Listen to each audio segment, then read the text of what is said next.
हाय दोस्तों, मैं हूँ पुण्य। तो मेरे मन में एक जुनून सा सवार था करके कि मैं अपने ग्राउंड गार्डन में एक झूमती हुई क्यारी को रेडी करूँ। इसीलिए दोस्तों देखिए, मैंने अपने गार्डन का क्या हाल कर दिया। सारा कुछ इधर उधर खोद खाद कर अपने गार्डन का बुरा हाल कर दिया। मगर मुझे एक झूमती हुई क्यारी को रेडी जो करना था, और मन में कई सवाल भी आ रहे थे करके कि ये जो मैं अकेले इतना मेहनत से भरा काम कर रही हूँ, पूरा गार्डन को उलट पुलट कर दिया, क्या ये सब करने से मेरे गार्डन की सुंदरता बढ़ेगी। जब मैं ये काम कर रही थी, घर के मेंबर से मैंने बहुत ही डांट भी खाई। उन लोगों ने कहा करके कि पूरे गार्डन का कबाड़ा कर दिया, पहले का लोग ज़्यादा बेटर था। क्योंकि दोस्तों इस क्यारी को रेडी करने में मुझे ग्राउंड के कई हिस्सों से ग्रासेस भी उखाड़ने पड़े। वैसे भी ग्राउंड में धूप नहीं आती, ग्रासेस की ग्रोथ भी काफ़ी ख़राब हो चुकी थी। फिर भी दोस्तों मैंने अपने इस काम को नॉन स्टॉप किया जब तक ये क्यारी अच्छे से रेडी नहीं हो जाती। और बहुत सारे प्लांट्स भी मैंने लगा दिया, जो मैं छोटी छोटी सैपलिंग्स 8-5 रुपीज़ में लेकर आई थी। अब इतने बड़े हो चुके हैं करके कि मैं अभी इसमें पहली बार गोबर की खाद को दे रही हूँ। और दोस्तों जब मैंने यहाँ पर छोटे छोटे 5-5, 8-8 रुपए की सैपलिंग्स मैंने लगाई थी, तो मन में कई सवाल आ रहे थे। क्या पता ये सब रेडी करने के बाद अगर ये क्यारी बिल्कुल ही ख़राब दिखने लगेगी, तब तो मेरे घर के मेंबर और भी मुझे सुनाएंगे। पर डर डर कर अपना काम निपटाती रही। और जैसे जैसे ये छोटे छोटे जो सैपलिंग्स मैंने यहाँ पे लगाई थी, इनने अपनी फुल ग्रोथ पकड़ने स्टार्ट कर दी, तो मन को बहुत ही ज़्यादा सेटिस्फेक्शन मिला। तो मुझे ऐसा लगने लगा करके कि मैंने ये क्यारी बनाकर बिल्कुल भी कोई गलत नहीं किया है। तो देखिए, इस तरह से मैं अपने ग्राउंड गार्डन की कोई भी प्लांट को खाद देती हूँ। चारों तरफ से मिट्टी को हटाकर उसमें खाद डालकर ऊपर से फिर से मिट्टी को कवर करके इस तरह से मैं मिक्स कर देती हूँ। दोस्तों मैंने इस क्यारी को एक बहुत ही ज़्यादा घना लुक देना चाहती हूँ, इसीलिए मैंने यहाँ पर बहुत सारे प्लांट्स को लगाया है। तो मैं सोच रही हूँ अगर ये सारे बड़े हो जाएंगे तो इनमें खाद देना बहुत ही मुश्किल हो जाएगा, क्योंकि ये क्यारी कुछ ही दिनों में बहुत ज़्यादा घना हो जाएगा। इसलिए मैं सोच रही हूँ एक बार में ही अच्छे से इनको खाद दे दूँ, ताकि पूरा विंटर बहुत ही अच्छे से इनको न्यूट्रिशन मिलते रहे। जब ये प्लांट्स बड़े हो जाएंगे तो मेरे अनुसार इस क्यारी के अंदर घुसना भी मेरे लिए नामुमकिन होगा, क्योंकि बहुत सारे प्लांट्स लगे हैं और ये क्यारी कुछ दिनों में घना सा लुक देने लगेगा। मेरी मजबूरी ये है करके कि मेरे गार्डन में केवल इसी पार्ट में अच्छे से धूप आती है, इसीलिए हर समय ये चाहत रहती है करके कि ग्राउंड के इस गार्डन में मैं तरह तरह के प्लांट्स फूलों के लगाकर पूरे इस एरिया को भर दूँ। बस दोस्तों देखिए, खाद देकर भी पूरा हो गया। अब मैं इसमें सुबह के वक्त बहुत ही अच्छे से वाटरिंग कर रही हूँ।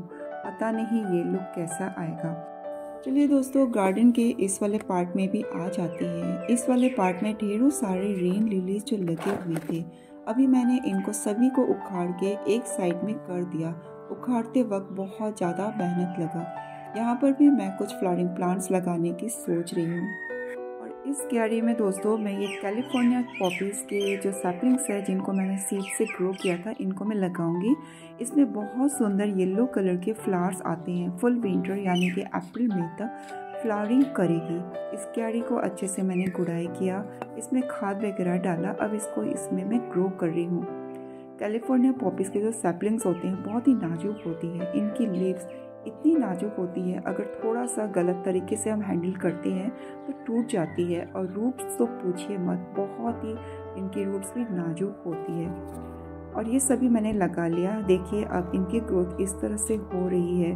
जो छोटे छोटे जो सैपलिंग्स थे, कुछ बीच में 2 दिन लगातार बारिश होने के कारण वो गल गए हैं, इसीलिए आप लोगों को बीच में बहुत ज़्यादा गैप सा लग रहा है। मगर दोस्तों कुछ दिनों में ये क्यारी बहुत ज़्यादा भरेगी, क्योंकि ये जो प्लांट्स है बहुत ज़्यादा फैलते हैं। और इसी तरह मेरा दूसरा वाला भी एक पार्ट था, यहाँ पर भी रेन लिलीज के प्लांट थे। उनको मैंने उखाड़ कर यहाँ पे ये देसी वाले जो कैलेंडुला है, येलो ऑरेंज की फ्लावर्स आती है, इनको मैंने लगा दिया। तो चलिए देखते हैं सब कुछ काम निपटने के बाद, यानी कि खाद और वाटरिंग करने के बाद जो नया क्यारी मैंने बनाई है वो कैसा दिख रहा है। इस क्यारी को रेडी करने का मेन रीज़न ये है करके कि दोस्तों मैंने आप लोगों को पहले भी बताया करके कि मैं अपने गार्डन का जो स्क्वायर लुक है उसको मैं ख़त्म करना चाहती थी, थोड़ा सा सॉफ्टनेस लाना चाहती थी। और दोस्तों ऐसा करने के बाद ही मेरे ख्याल से मेरे गार्डन में थोड़ा बहुत सॉफ्टनेस सा आ गया है। और मेरे अनुसार थोड़ा सा घुमावदार क्यारी बनाने के कारण मेरे गार्डन का लुक अभी कुछ ही दिनों में और भी ज़्यादा सुंदर लगेगा। जब पूरी ये क्यारी फूलों से भर जाएगी तब तो बस मैं अंदाज़ा लगा रही हूँ कि ये क्यारी कैसी लगेगी। बस हर बार गार्डन के इस पार्ट को मैं दूर से देखने की कोशिश करती हूँ। दूर से देखने में तो थोड़ा बहुत सुंदर भी लग रहा है। मेरे अनुसार मैंने जो भी ये सब गार्डन में चेंजेस लाई बिल्कुल भी गलत नहीं किया है। अब दोस्तों धीरे धीरे मेरे जो हस्बैंड स्टार्टिंग में जब मैंने इसको रेडी किया था तब बहुत ज़्यादा मुझे सुना रहे थे, अब धीरे धीरे अब सपोर्ट भी करने लग गए हैं। और लास्ट में क्या बोले मुझसे आप लोगों को पता है? बोले करके कि तुम्हारे दिमाग में ये जो न्यू थिंकिंग और आइडियाज़ आते रहते हैं वो कहाँ से आते हैं, मगर मानना पड़ेगा जो भी तुम न्यू क्रिएट करती हो बाद में जब उसका फाइनल लुक आता है तब बहुत सुंदर दिखता है। और साथ ही दोस्तों आप लोगों को मेरे जो न्यू आइडियाज़ है कैसे लगते हैं ज़रूर बताना। तो चलिए इस क्यारी को नज़दीक से जाकर देखते हैं करके कि मैंने इसमें क्या क्या ग्रो किया है। मैंने इस क्यारी में एक्स्ट्रा बहुत सारी मिट्टी डलवाई थी ताकि ये थोड़ा सा ऊंची हाइट में हो जाए बारिश के समय में, ताकि इनमें पानी बिल्कुल भी जमा ना हो। फर्स्ट वाले रो में मैंने 2 तरह के फ्लावर प्लांट लगाया है जो विंटर में ज़बरदस्त इनकी ब्लूमिंग होती है, वो भी अप्रैल और मई तक नॉन स्टॉप इनमें ब्लूम होती रहती है। तो दोस्तों सबसे पहले मैंने पिटूनिया को ग्रो किया था और उसके बाद मैंने ये स्नैपड्रैगन के फ्लावरिंग प्लांट, ये मेरा पहला एक्सपीरियंस है जो मैंने हाइब्रिड वाले पिटूनिया को ज़मीन पे ग्रो किया है। नर्सरी वाले भैया बोल रहे थे ज़मीन पे मत लगाओ, इनको पॉट में लगाओ। पॉट में भी लगाया है, फिर भी मैंने अपनी ठानी, मैं देखना चाहती थी अगर मैं क्यारी में पिटूनिया को लगाऊंगी तो कैसा लुक आएगा। तो ये मेरा पहला एक्सपीरियंस होगा। और दोस्तों मैं ये देख रही हूँ पिटूनिया को ग्राउंड में लगाने के बावजूद भी इनकी ग्रोथ बहुत ही अच्छी चल रही है।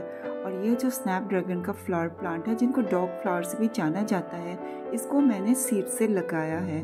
उनकी भी ग्रोथ बहुत ही अच्छी चल रही है। इस वाले एरिया में मैंने पूरे अलग अलग कलर्स के, मैंने पेंसी के छोटी छोटी जो 5-5 रुपीज़ के सैपलिंग्स में लाई थी, इनको मैंने ग्रो कर दिया।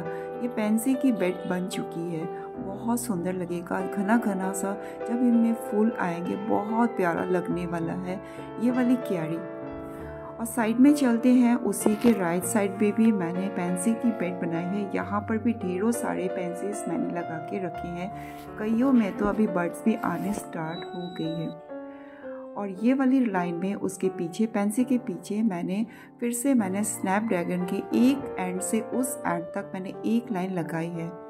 और उसी के जस्ट पीछे मैंने ये फ्रेंच मैरीगोल्ड को लगाया है, बहुत सुंदर दिखने लगा है। एक एक लाइन अलग अलग वैरायटीज़ की मैंने ऐसे क्रिएट की है। लास्ट में मैंने ये देसी वाले कैलेंडुला, उसके बाद देसी वाले ये जो डेंटिस के प्लांट होते हैं, दोनों की हाइट सेम लेवल में जाती है, उस तरह से मैंने इनको ग्रो किया है। मीन्स बैक साइड में थोड़े हाइट वाले होंगे, उससे पीछे थोड़े से अलग हाइट के, उसके नीचे उसके पीछे और अलग हाइट के। इस तरह से मैंने पूरे क्यारी को अरेंज किया है ताकि कोई भी प्लांट जब इसमें फ्लावरिंग हो एक दूसरे से मतलब बिल्कुल भी ना ढके। इसीलिए बैक साइड थोड़े ऊंचे, फिर आगे उसे शॉर्ट करके पूरा क्यारी मेरा रेडी हो चुका है। बस अंदाज़ा लगा रही हूँ जब पूरा ये फूलों से भर जाएगा कैसा लगेगा।